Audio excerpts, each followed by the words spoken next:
lovelies, and welcome back. Alrighty, today we are making Rocky Road ice cream topping. I'll write the recipe below as always.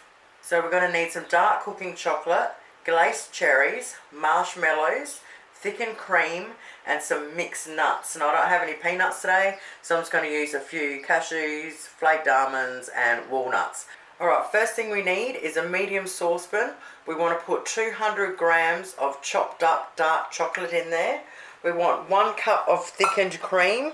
It doesn't matter what brand, cream's cream.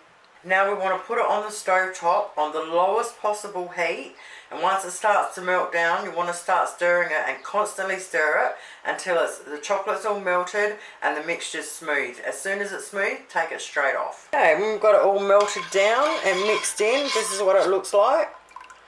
Alright, now what we want to do is set that aside to cool down to room temperature.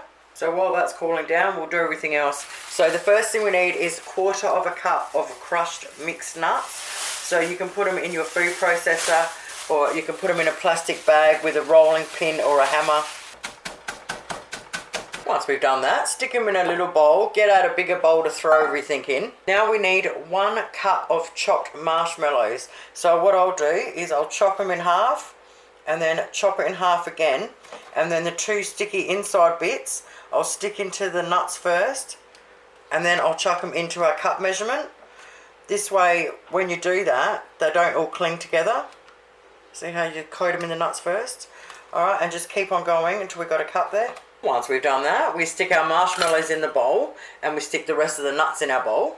Now we need 1/4 cup of the red glazed cherries. Once we've got them, we want to chop them all into 4s as well, and then throw them in our bowl. Once we've done that, we just set it aside for a minute and we just wait until our chocolate mix is at room temperature. Alrighty, it's now at room temperature. So with a clean finger, just get a bit on there and feel it. If you can't feel anything, it doesn't feel warm or it doesn't feel cold, it's ready. Okay, now we want to add all our goodies to it. Mix it through. Once we've mixed it through, she's ready, just like that. Now, if you're going to store it in the fridge for a day, make sure you put glad wrap over the top. Now, when you take it out, you might have to leave it just sit there for 10 minutes to warm up at room temperature. If it's summer, it'll probably only take 5. Get your bowl of ice cream, spoon it over the top. And there you have it, lovelies. Rocky Road topping. Oh, better get you some. Thank you guys so much for watching. Have yourselves an awesome night, and I'll see you soon. Toodles!